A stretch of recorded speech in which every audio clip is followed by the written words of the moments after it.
Production and distribution of City Club forums on IdeaStream are made possible by the generous support of PNC and the Raskind Family Fund, with additional funding from Cleveland State University, Robert Conrad, and the Payne Fund.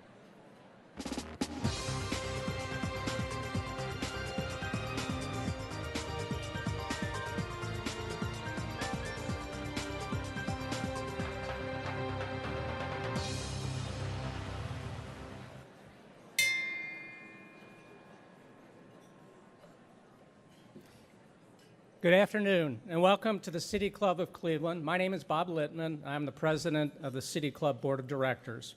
I am pleased to welcome you to the annual City Club Forum, where we come together to hear about the progress of improvement and transformation of one of our region's most important assets, the Cleveland Metropolitan School District. As you know, the State of the Schools speaker is Eric Gordon, the district's Chief Executive Officer. This is Mr. Gordon's seventh State of the Schools address, which will be followed by the traditional City Club of Cleveland question and answer period. About 2 weeks ago, Ohio School Report Card was released. While receiving better scores than both Dayton and Youngstown, Cleveland schools still received mostly subpar grades. But unlike actual report cards, there's much more positive news here than you might expect. Since passing the $15 million levy that funded the Cleveland Plan 5 years ago, Cleveland schools have been making steady improvements. The district is slowly climbing in the ranking. Graduation rates are now over 70%, and the K through grade 3 literacy grade rose from an F to a C.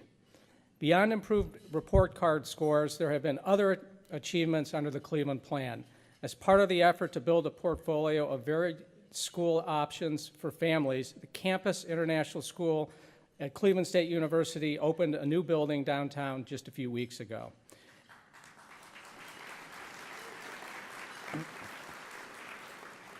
And as part of the continued investment in teacher support and evaluation, the district recently received a $1 million grant to assist with teacher recruitment, mentorship, and retention. Last year, we stood on the stage and asked how much has Mr. Gordon and his army of educators transformed the schools in 4 years. We now have to ask ourselves, what's the next phase for the school district? Ladies and gentlemen, members and friends of the City Club of Cleveland and the stakeholders of the Cleveland Metropolitan School District, I present to you for the 2017 State of the Schools Address, Eric Gordon, Chief Executive Officer of the Cleveland Metropolitan School System.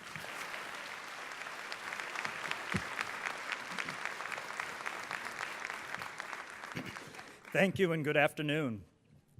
Thank you for joining me today at the 7th State of the Schools Address. Each year since 2011, when I became CEO of the Cleveland Metropolitan School District, the audience for this annual event has grown, and your presence here today remains a testament to the high value that the people, businesses, and organizations across our city place on the quality of education as Cleveland's greatest hope for its children, for their future, and for our future as a city and region.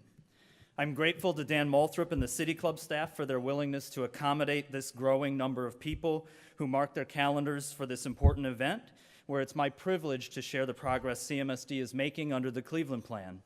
And it is especially meaningful to do so in the presence of so many of the people who have dedicated their time, resources, and efforts to make our progress possible.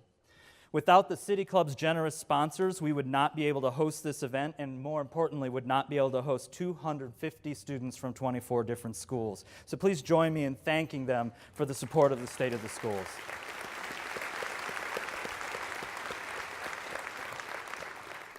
Before I begin my formal remarks, I want to take just a moment to recognize several people in attendance today. First, Mayor Frank G. Jackson. Mayor Jackson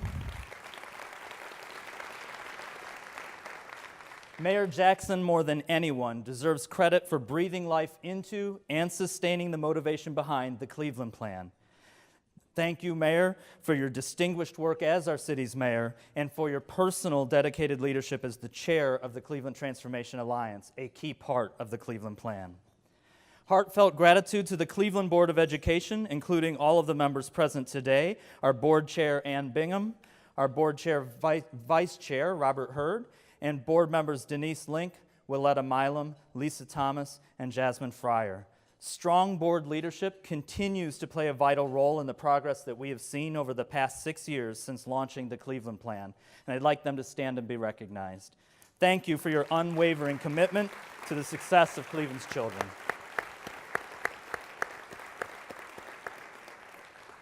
To the chiefs, senior leadership, and school-based administrators of the CMSD, I am so proud to work with such an incredibly talented team of committed leaders, and I'm so grateful for all that each of you do.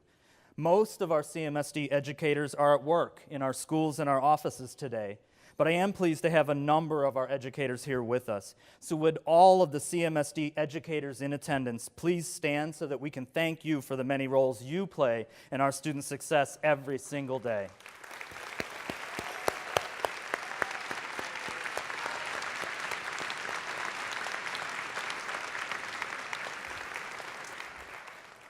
One of the hallmarks of this event is the attendance of so many of our educational partners, the extraordinary men and women who help to shape and continue to support the Cleveland Plan, including the Greater Cleveland Partnership, the Cleveland Foundation, the George Gunn Foundation, Breakthrough Schools, members of the Cleveland Charter Compact, the Cleveland Teachers Union, the Cleveland Transformation Alliance, Pre-for-Cle, the Higher Education Compact of Greater Cleveland, and many city and state political leaders, all here today supporting education in our city, and could we please thank them as well.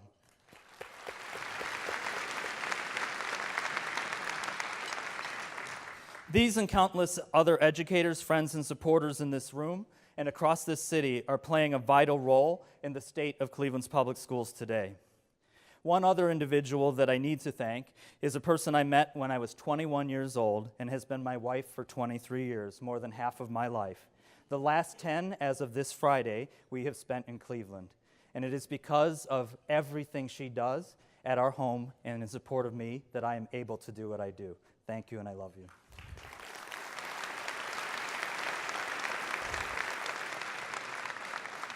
And finally, most importantly, I'd like to invite all of the student scholars in the audience here today to stand. It is for you, yep, I'll wait, you can stand. Student scholars, stand up. Yes, yes.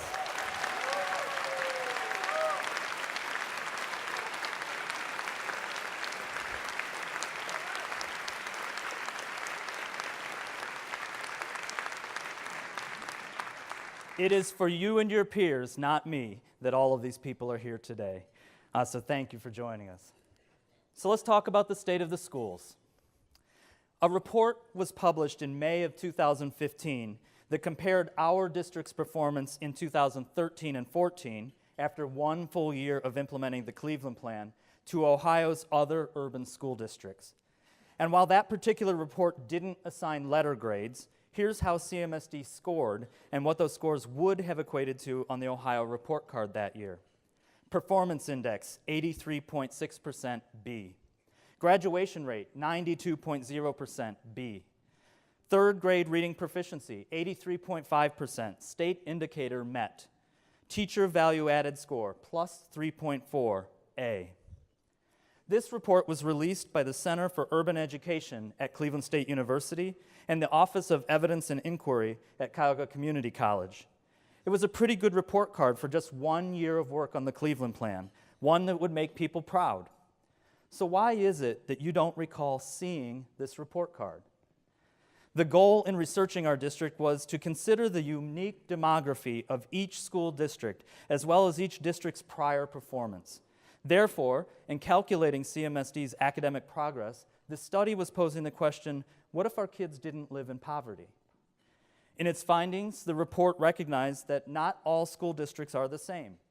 Comparing the performance without taking into account demography and prior performance is akin to comparing apples and oranges. The unique approach the researchers used was to put the Cleveland Metropolitan School District on an even playing field with other Ohio school districts. And not surprisingly, the CSU and Tri-C researchers found out what I already know, that if you put our schools and our peers on an even playing field with other schools and our students' peers, our teachers can teach just as well, and our students can compete as well as those peers as well. Yep, that's... So in theory, that's great. But the truth is, CMSD students are not on a level playing field with their peers in other Ohio school districts, including even other urban districts, when the realities of poverty are factored in. Everyone knows that CMSD is vastly different than our peers statewide. Our large and growing multiracial, multicultural demography is something I'm extremely proud of, as we serve not only white, African American, and Hispanic kids and families, but also larger numbers of immigrant families who've come to Cleveland for opportunity or refuge, all of them with the same hope for a bright future for themselves and their children. But our kids are different than their suburban and rural peers in another important way. And unfortunately, it's a way that we cannot be proud of. Because, ladies and gentlemen, the brutal fact is that the large majority of CMSD's kids and families live in poverty, and often generational poverty. In fact, the city of Cleveland has the second highest level of childhood poverty in any city in our nation, second only to Detroit, Michigan. My guess is that everyone in this room would agree that poverty is neither good, nor fair, nor equitable, but it is a reality for the kids that we serve. So why am I telling you this? What am I saying? Is it that poor kids can't learn as well as their middle and upper income peers? We know that's simply not true. And there's ample evidence to prove that they can.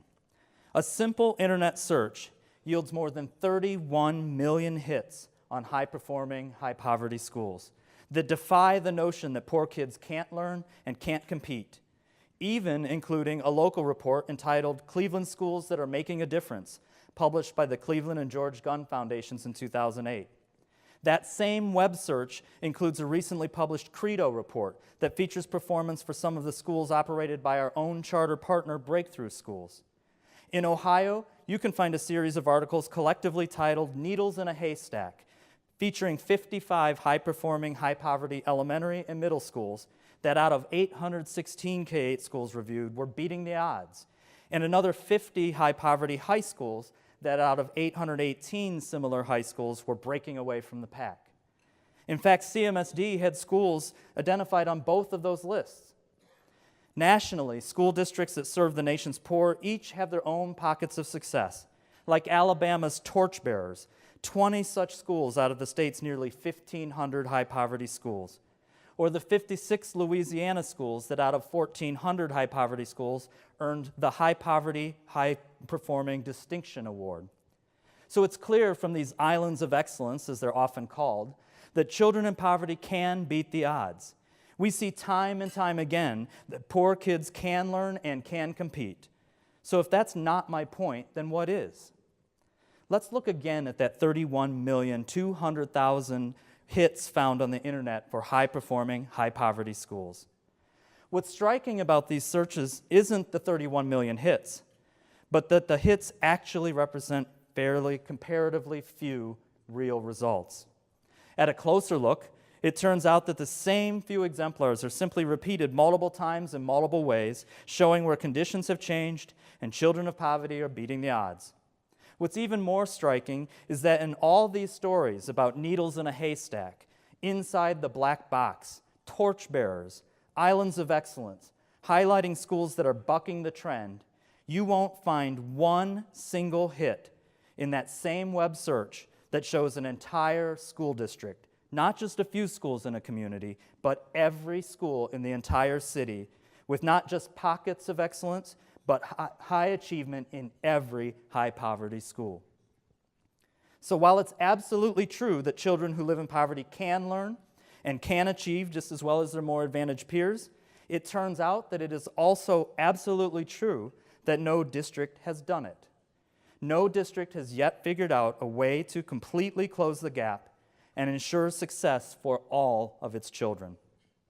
If it sounds like I'm excusing CMSD for our academic struggles, or if I'm simply blaming our performance on poverty, be absolutely assured I am not. What I am saying is that while our goal to ensure every child in Cleveland attends a high-quality school is happening in some places, we have not addressed with equal determination the elephant in the room, the fact that no high-poverty school district in the nation has done it for everyone. There's ample evidence that it can be done, as the islands of excellence in those web searches show, and even as much evidence-raising achievement could be taken to scale if all things were equal. Yet after decades of effort, we have yet to see a single school district, a single community find a way to actually do it. In some ways, it's become the ultimate no-win scenario.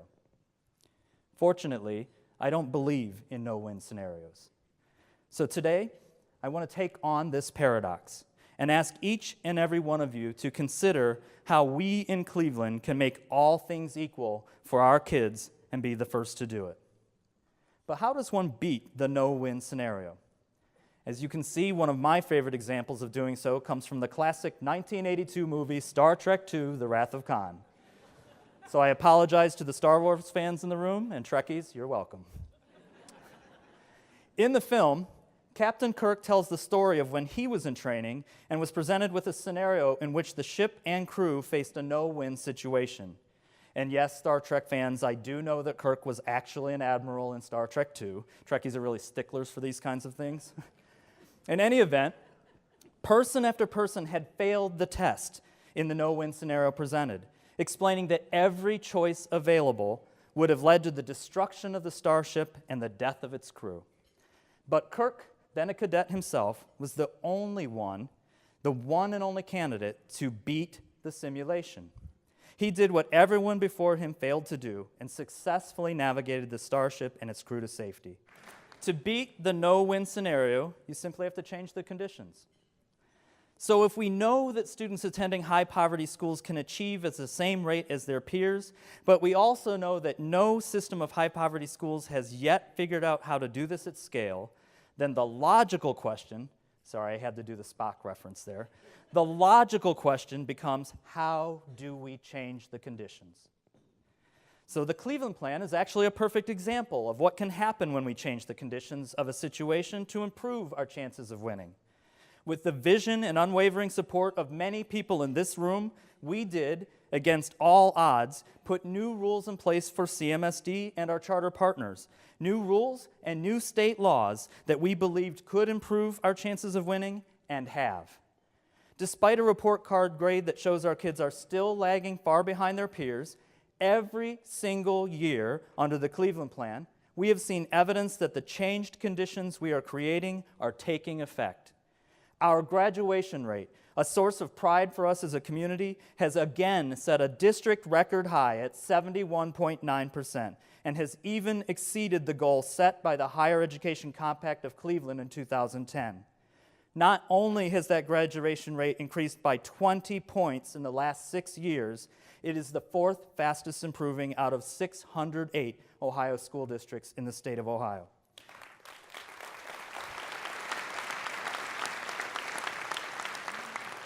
Today, CMSD has cut more than half the gap between our graduation rate of 71.9 and the state average of 83.4. And CMSD's 5-year graduation rate now stands at 76.1. That's the second fastest improving in Ohio. On the State Performance Index, a measure of how our students performed on all state tests combined, CMSD improved to its best position in more than 10 years. Although we earned an F on the report card, we missed a D by 0.8%. And more importantly, CMSD showed the most growth of any urban school district in Ohio over the last 6 years. In the last year specifically, CMSD's 4-point gain on the performance index grew 2 points more than our partnering charter schools, twice as much, showing that we are closing this performance gap as well. And this year, we outperformed 6 other Ohio school districts, including Dayton, East Cleveland, Warrensville Heights, and Youngstown on this important measure. To be clear, I know that these districts are struggling as well. I point them out not to suggest that we've achieved our goal, but to remind us that we are now beginning to surpass other Ohio districts and charter schools that previously outperformed us, and that we must continue to do so, and to do so at a faster pace. On Ohio's K-3 literacy measure, a measure of how many students in kindergarten through 3rd grade moved from off-track to on-track or proficient in their reading, CMSD moved from an F to a C. CMSD outperformed 88 other Ohio school districts in K-3 literacy. 88 districts.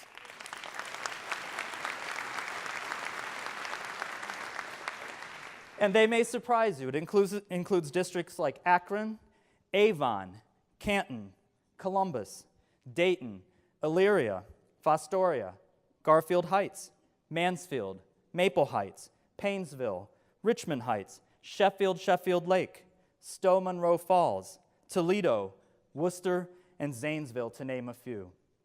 So does that mean our students read better than the students in Avon or Sheffield Lake? Not yet. But what it does mean is that when it comes to helping struggling readers grow and catch up, CMSD is closing the gap better and faster than all of those districts.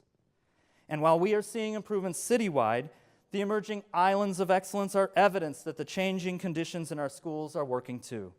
Schools like East Technical High School, Max Hayes, New Tech East, and Washington Park Environmental Studies Academy have emerged as Cleveland's own torchbearers, increasing their graduation rates by between 8.5% and 12.5% in the last year alone. Clark, the Cleveland School of Architecture and Design, Glenville, New Tech East, Paul Dunbar, and even our School of One for students who are most at risk all earned value-added scores of A, meaning that students in these schools are far exceeding the learning growth expected in Ohio schools. Cleveland Early College High School, Euclid Park, John Marshall, School of Information Technology, New Tech East, and Paul Dunbar all jumped 2 or more letter grades on that same value-added growth measure in a single year. And 10 CMSD schools, Adelaide Stevenson, Campus International, Douglas MacArthur Girls Leadership Academy, Harvey Rice, Louisa May Alcott, Lewis Agassiz, McKinley, O.H. Perry, Riverside, and Warner, our own needles in the haystack, showed enormous gains on K-3 literacy last year, decreasing their off-track readers in grades kindergarten through 3 by 25% or more in a single year. But we'll celebrate that.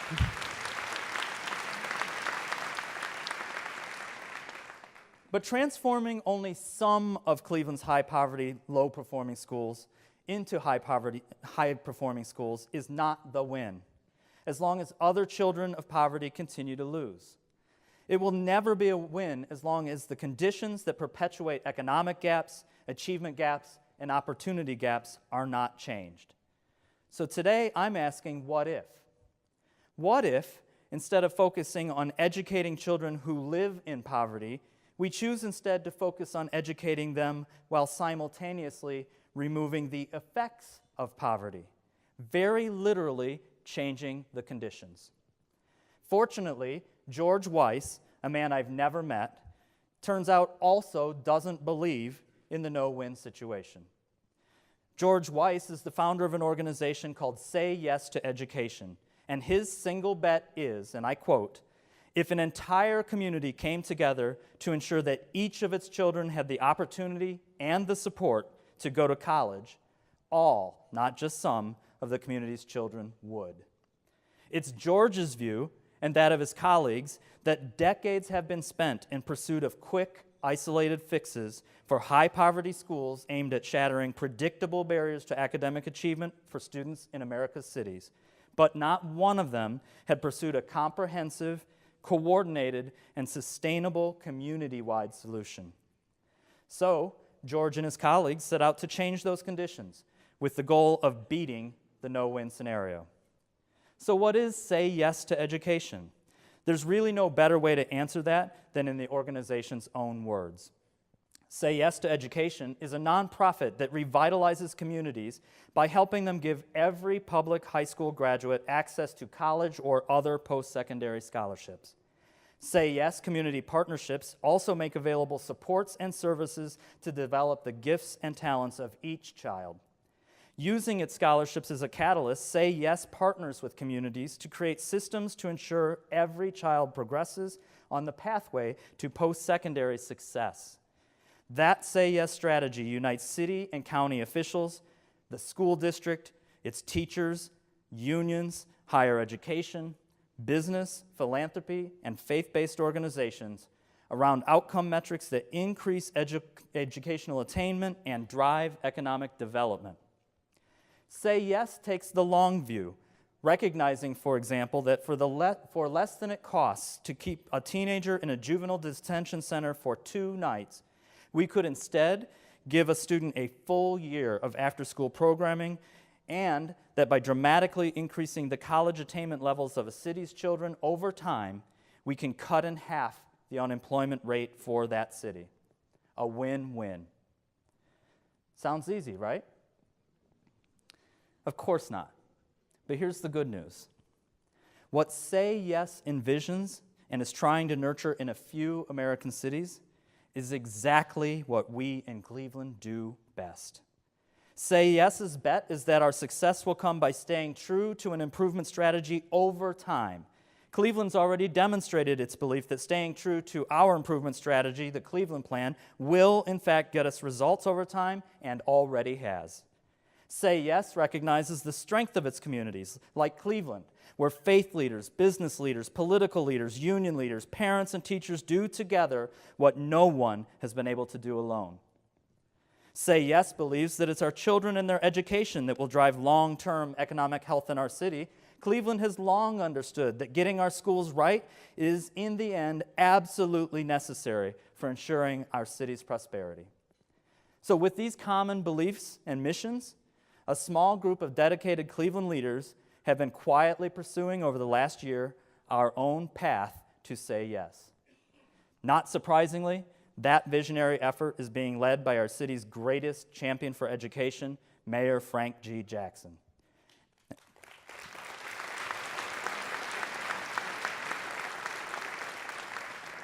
And at Mayor Jackson's side in this effort is an equally strong champion, particularly for our earliest learners, County Executive Armin Budish.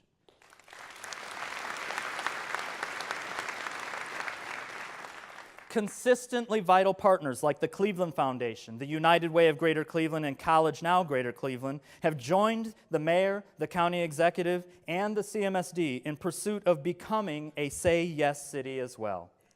Similar to our Cleveland Plan effort, a notable list of people and organizations have coalesced around the Say Yes journey and are regularly monitoring and supporting our efforts to bring to Cleveland this comprehensive, coordinated, and sustainable plan for our city.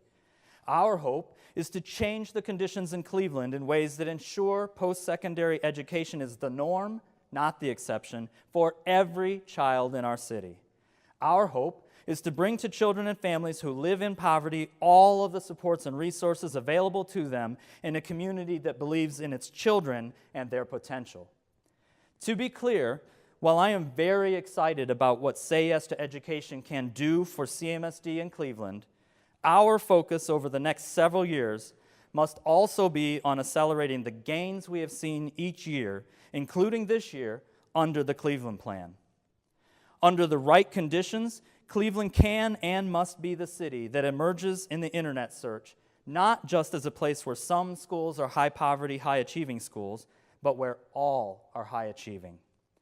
The good news is that we're small enough to actually beat the no-win scenario, and we're big enough to matter when we do. We know the impact of a quality education system on the revitalization and economic growth of our community.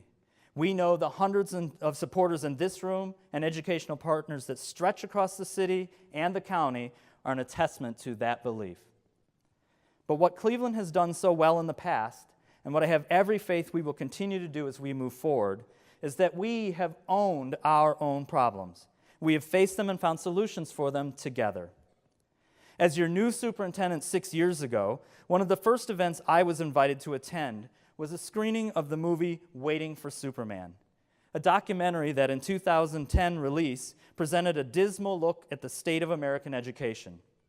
A New York charter school principal was the inspiration for the film's title when, during an interview with the producers, he said that as a poor child, he wept upon hearing that there would be no man of steel to solve the problems of his neighborhood and his school. Of course, in Cleveland, we know that Superman is a fictional hero since he was actually created right here in our very own metropolis. So shortly after, while educators nationwide debated the issues raised in the film, pointing fingers of blame at one another for these problems, and continued to wait for Superman, the people of Cleveland banded together to solve our problems. If Cleveland was waiting for Superman, our kids, their families, our educators, and constituents found their hero in a citywide coalition that was bound and determined to change our conditions rather than to blame others for them, and resolute in its decision not to rely on others to solve our problems for us. It's true that our gains are not yet big enough, and our growth is not yet fast enough. But we are clearly no longer a community whose schools are in crisis, whose district is on the verge of state takeover, whose system is facing massive layoffs, program cuts, and large, deep annual budget cuts. When our system faced the equivalent of death, the people of Cleveland changed the conditions and breathed life into a system that, because of that vision, is making sure, steady progress today. The problems faced by Cleveland and other urban school districts are not new and are not likely to change unless we change the conditions that lead to them. So as we continue the work of the Cleveland Plan, there's an urgent need for us to deepen and accelerate what we've started. But if we're really going to adequately and equitably prepare all of Cleveland's children for a global economy that's racing ahead of them, then we must also change the conditions that continue to hold them back. 6 years ago, I asked you in this room to say yes to the Cleveland Plan. I asked you to help us to change the conditions for CMSD, to envision a community where parents could truly choose the schools they wanted, where through changes in law, schools could have the flexibility to provide the best possible education for those students and families. And with the support of a new tax levy, the district and our partnering charter schools would have the resources to support that education. Each and every day, we see evidence that the high-performing school district we envisioned 6 years ago is not only possible, but increasingly within our reach. Today, I ask you to say yes to the Cleveland Plan. Cleveland can be the district that settles not only for needles in a haystack, but for results we can see and celebrate for every child in every school in our city. Even as we celebrate the gains we are seeing in our own islands of excellence, we must remain steadfast to our goal of ensuring that every child has the opportunities and supports needed to graduate and access post-secondary college and career opportunities. Cleveland is the city that has what it takes, even when faced with what appears to be the ultimate no-win scenario, to take the successes we are seeing to scale. We can do this. The steady progress we are making, slowly but surely passing up other districts and charter schools in Northeast Ohio and across our state, shows we can. We will do this. Nowhere else in the state, and maybe in the nation, has a community simply decided to change the conditions of their school system so they could see better results. So who's to say we won't change the conditions of our community as well? We must do this. There are many today that call education the civil rights issue of our time. I've never really liked that. Not because I don't believe it. I absolutely believe it. It's my life's work. I actually don't like it because, in my opinion, too many people have thrown that rhetoric around too loosely, almost like a cliche, without taking seriously what it means to absolutely mobilize and commit to a genuine civil rights movement. But it's probably never been more important nor more urgent for us to truly treat education as our civil rights issue for Cleveland at this time, and to ensure that our children, especially our minority children and children living in poverty in our cities, have universal access to a high-quality education. Consider the policy changes in ESSA, the Every Student Succeeds Act, and the disproportionate impact of those changes on urban communities. Consider efforts to change and roll back access to health care in general and Medicaid, a critical resource for our students and their families in particular. Consider changes in immigration policies that have already occurred and those that have been proposed. Consider the revocation of DACA and the kids it will immediately impact. And consider the open public attacks on racial and religious minorities, to name just a few. Without committed educators positively impacting academic achievement in urban school districts across the nation, and without communities once and for all truly disrupting widespread generational poverty, the students whose futures are in our hands simply have no fair chance. 6 years ago, I came to ask you to say yes to the Cleveland Plan. Today, I ask you to say yes again. Say yes when asked if Cleveland can be the first urban district to do what others say is impossible. Say yes to the hope, the dream, and the goal of being a Say Yes city, where the success of every child, every single child, is the bottom line. We can, we will, we must. The children of Cleveland are depending on us. Thank you for allowing me to address you today, and I look forward to your questions. Thanks, ladies and gentlemen.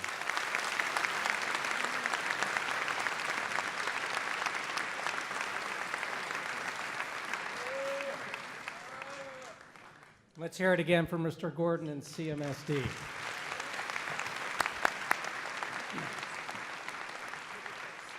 Today, the City Club is at the Huntington Convention Center enjoying the 2017 State of the Schools Address featuring Cleveland Metropolitan School District Eric Gordon.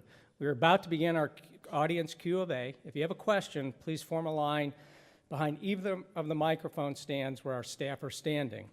We welcome questions from everybody, City Club members, guests, students, and anyone joining us by our live stream. If you'd like to tweet a question, please tweet it at the City Club and using the hashtag #StateOfCMSD, and our staff will try to work it into the program. We want to remind you that your questions should be brief and to the point, as we only have about 20 minutes remaining. We have our first question, please. Good afternoon. Good afternoon. I'm Merle Johnson, State Board of Education member. I wasn't crazy about everything in the Cleveland Plan, but one of the things that I really do love is the implementation of student advisory. So if you could talk about the structure of the student advisory and any ideas that have come out of the student advisory that have actually been implemented in the school district. Sure, thank you. So the Student Advisory is a group of about 450 high school students, many of them in this room, who come together with me 4 times a year.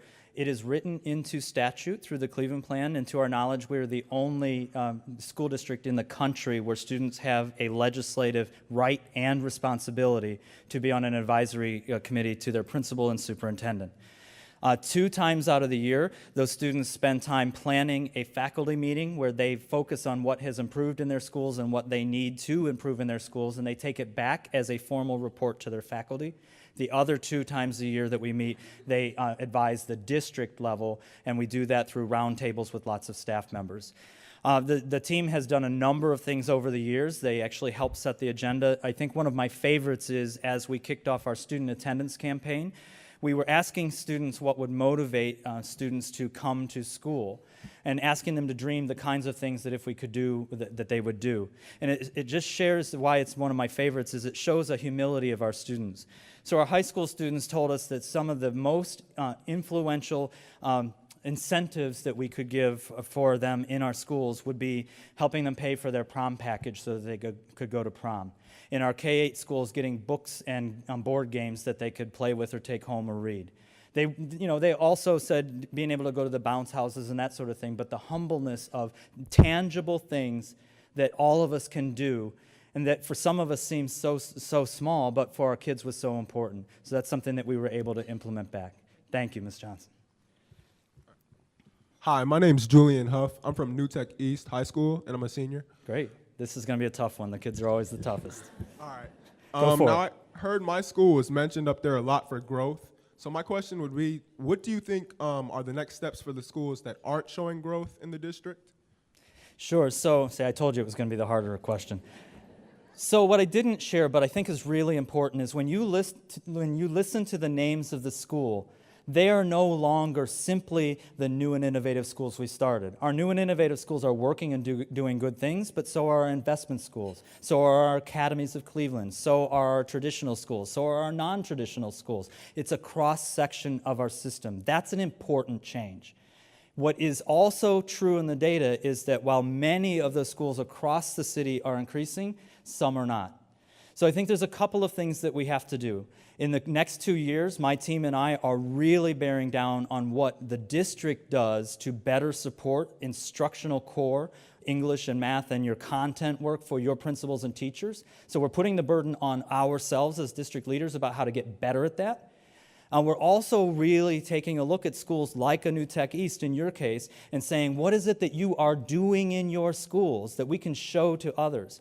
So part of our bet has been that if we give schools the ability to make their own plans and then we help them implement those plans, they'll get results. And your principal, Ms. Nickerson, and your team are getting results. And we need to get out there and see what that looks like and share it with our other teachers. We don't have to go across the world to see what great looks like. We have to go across town. So we'll be seeing you soon.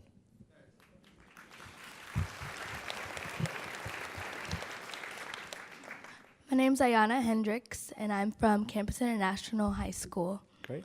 My question is, what's next after we make the grade?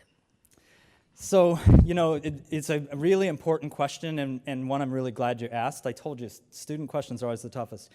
I would encourage us to stop using the question, what's next? And the reason that I would do that is because Cleveland, when we look at our history, has had lots of next. We've had the Cleveland Plan. That's the one that I've helped lead for what's good in it and bad in it, right? We had the Transformation Plan, who was my predecessors. We had a plan before that. We had a plan before that. What we need to do is shift from thinking about what's the plan that when we do it in 5 years, everything's done, to getting better and better and better, getting a continuous mindset and behavior, getting a culture of success, making sure that we go further and faster. I fully expect we will meet Ohio's standards someday for you, and I need it to happen sooner than later. I also expect that that's the floor, not the ceiling. I expect to be standing on that floor and saying, how do I get you more advanced placement, more IB in your case, more college credit, more career technical opportunities, more art and music. So I encourage us not to think of it as what's next, but where are we going next on the same journey, and we keep going there. All right, thank you. Good afternoon, Mr. Gordon. My name is Daniel Chavis. I'm a senior at Garrett Morgan, and being a student at Garrett Morgan, I've experienced firsthand some of the positives that have come out of the Cleveland Plan, especially the academies of Cleveland. So my question to you today is, what is the future for the academies of Cleveland, and how do you expect the transition to go more away from traditional scope and sequence into more of a pathway type system? So the Academies of Cleveland is, for our audience, is 5 career and technical high schools specializing in a variety of skilled trades programs. And it's something that with many of our partners we've invested in part of what we call our annual portfolio planning process. So we look at every school across the city, we see which schools could use some supports and interventions, we put those supports or those interventions or a combination in place and help that school kind of transition into a new plan. So what I would expect is that you and your faculty will continue to move that agenda and get really good at it. And in the academies model, that means that I expect students to be leading. You're in the ambassador program. I expect students and faculty to stop being in the classroom all day and start being in internships and externships during the school week, during the school year, and even in the summer. And you're seeing in your school and in our high schools in particular across the city a much more flexible way of thinking about learning and teaching. So in this room with you is your colleagues from our Global Studies at Lincoln West. In Global Studies, twice a year, the students pick one of the pieces of work they worked on in that semester, and they present it to a community panel to show what they have learned. That's very different than taking the state test. And I am placing the bet, and I know my educator peers believe, that when we give you really rigorous, authentic experiences, the test will take care of itself. So that's what I expect to continue for Garrett Morgan and your peers. All right, thank you. My name is Mariah Johnson. I am in the 2nd grade. My question is, what programs would you bring to my school that will prepare me for college?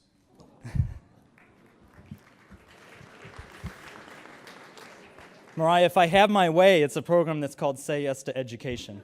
That program does what I can't do by myself. It gives your teachers and your principal a whole set of options that this entire community of people bring together to make available for you at Wade Park. And that's the single best thing I can give you. And then staying with you from 2nd grade all the way to graduation through your degree to your college and back into Cleveland where you start helping us do it too. That's what I want to give you. Thanks for asking.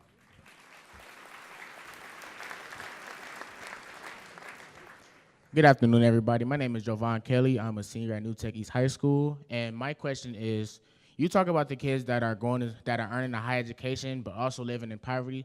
What are some steps or programs we can make in order to get that rate of poverty down instead of making it go up?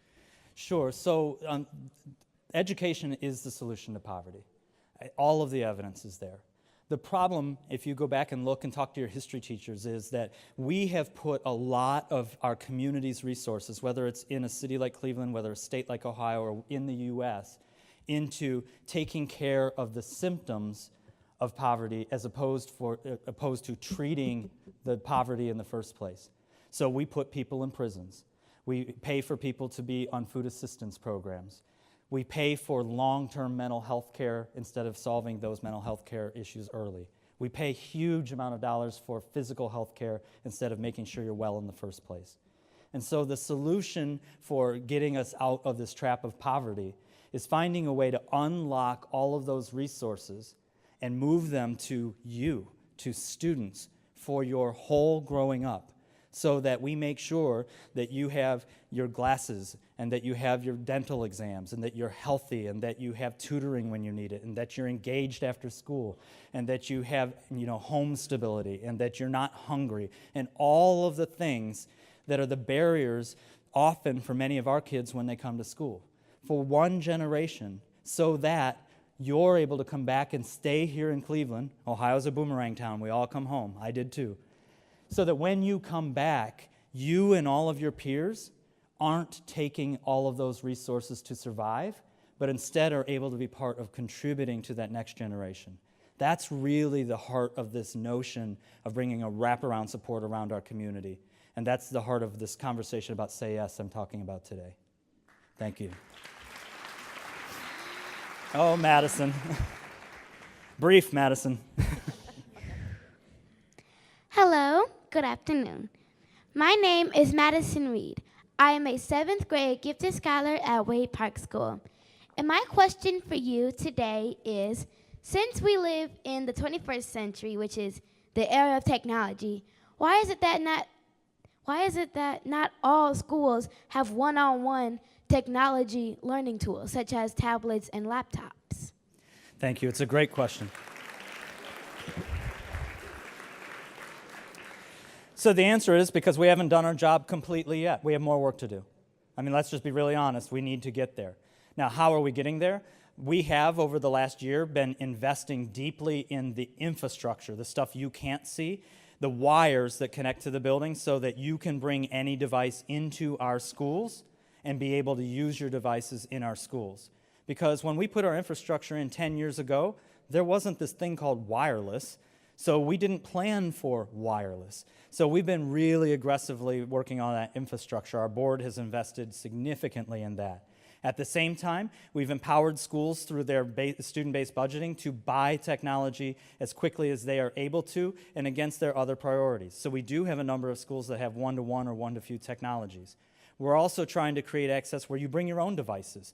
Many of our students have devices. What they don't have is access on those devices. We'll get to a one-to-one strategy a lot faster if I spend time getting you access to a device you already have, rather than saying, put your device away, Madison, and get out your tablet.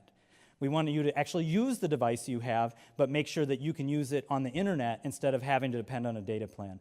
So the answer is we haven't finished the job. We've got more work to do, but we are working on it, and it's important to us. So thanks, Madison. I appreciate it. Now, students, I love these questions, but you got to let some adults in, too. You've got to be fair. Hello, my name is Lamir Freeman, and I'm from Orchard STEM School. And my question is, what is your plan to fix the schools out there that don't have all the textbooks they need or that don't have technology that she said? Sure. So Orchard is a perfect example of where we have been able to do more. So Orchard is a one-to-one technology school, and you're experiencing that. And so your question is, how do we make sure everybody gets that? So the good news is that this community, the people in this room and the taxpayers of Cleveland, last year renewed our tax levy so that we can continue to make investments. We have adopted a brand new K-3 literacy curriculum. We've adopted new math and literacy curricula at all grades. We've invested in science. We're now working on art and music for all kids, and we're trying to expand extracurriculars as well. So it takes time. We didn't get here overnight, and unfortunately, we're not going to get out of here overnight either. But what I hope you can see, what grade are you in? Seventh. Seventh? So I hope you can see, and you should tell us if it's true or not, that things are better since you were in second grade when we started this work, even though they're not where they need to be yet. Our goal is to just keep moving forward and adding more and building upon in that continuous improvement way, as opposed to saying, well, we're done with this, go start something new. But it's going to take some time, all right? Hi, everyone. Hi, my name is Olivia DePerna. I am a junior at Facing History New Tech. And in my high school, there's only probably more than 300 students, and we only have one security guard. What is the process into determining how there could be more security guards in our school? Because there are times where the kids, all the conflicts, it can't be handled by just one security guard. Sure. So there's two processes. One is that we have a district-level staffing allocation that is a base of what every school should expect to have. The other is working with your principal, who has autonomy through a student-based budgeting process to decide what additional services that, in this case, Mr. Angolia might want to purchase. So there's first making sure that Mr.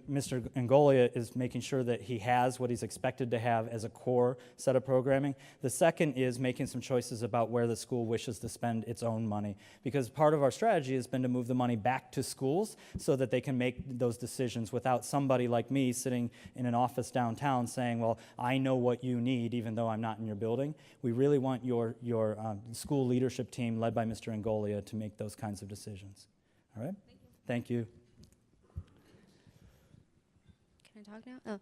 Oh. My name is Dinah Marie Cordero, and I'm from James Ford Roads. And I'd like to know what can be done to make more effective and safer transportation for students. Sure.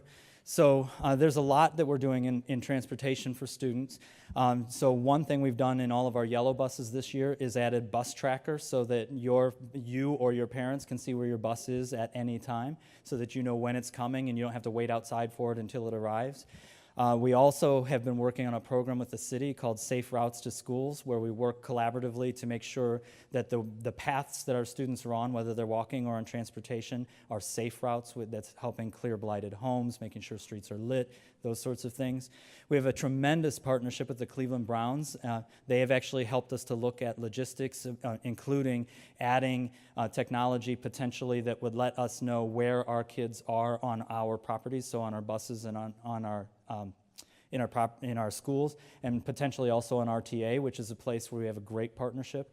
So there's a lot going on.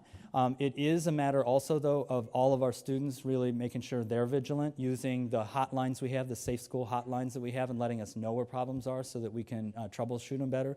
This is a perfect kind of a thing that our students work on student advisory, and so you might want to raise when we come together in a couple of weeks, because I bet you have ideas that we haven't thought of, and if we get a chance to hear them, we might move further faster. Thank you. Hello. I am a senior at Facing History New Tech, and our school doesn't have air conditioning. Can you explain, like, it's really hot in our school. Can you explain the the process of, like, schools that can and don't have school? Like, I know Parma didn't have school, and, like, our school was really hot. Yeah, I can't tell you what Parma did. I got enough with what Cleveland did. So you can go online on our website and see the protocols we use. We're very transparent about them. We worked with National Weather Service data, the people who are the people that study climate and safety and that sort of thing, to look at the combination of heat and humidity to determine what is uncomfortable, and it has been very uncomfortable, and what is unsafe. And really my job, and I am ultimately the decider, and I know that there are you and your peers right now that may think I decided wrong, and I'll tell you, I know that you think it, and it is me. But it is my job to try to determine when you are uncomfortable but in school and able to be learning, which is my goal, because if you're home, I know that's not happening. I also know that I'm not feeding kids who rely on our meals and a lot of other things, or when it's actually unsafe. And so we actually use, and again, it's online, we use a very clear set of protocols to determine that, not even just school by school, but sometimes room by room. And so in those protocols, we also let our school leaders know what they should do. We strongly encourage lots more hydration, frequent breaks, getting outside where air moves more frequently. But it is it's a tough decision. It's one of the toughest decisions that a school leader makes. It'll be equally tough when it's cold and you're asking the same question about coming to school. Something I take very, very seriously. And at the same time, to the earlier question, we've got to keep renovating and replacing our schools so that we don't have this tough question in front of us anymore. That's a bigger picture solution too. Thanks. That's it? Okay. So I have to say, while I did want the adults to have some questions, I'm really proud of all the students for taking over the mics. So thank you, everybody. I'll turn it back to you. Thank you. Today, the City Club is at the Huntington Convention Center, and we have been enjoying the 2017 State of the Schools Address featuring Cleveland Metropolitan School District CEO Eric Gordon. Today's address is sponsored by PNC with additional support from Advance Ohio and the Good Community Foundation. We thank all of you for your support and partnership. Mr. Gordon appears as part of the annual Bernice Kerrigan Smith Forum on Education, made possible by a generous gift from members of her family in honor of her distinguished teaching career. Several of them are here today, and we are grateful for their support. Additionally, we welcome guests at tables sponsored by many corporations, nonprofits, and community organizations. Please refer to your printed program for the complete list. We appreciate your support and partnership, and that brings us to the end of today's forum. Thank you, Mr. Gordon. Ladies and gentlemen, the forum is now adjourned.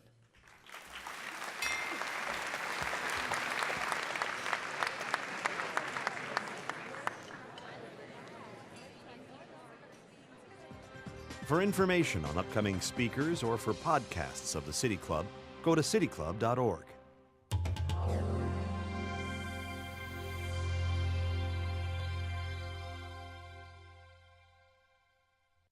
Production and distribution of City Club forums on IdeaStream are made possible by the generous support of PNC and the Raskind Family Fund, with additional funding from Cleveland State University, Robert Conrad, and the Payne Fund.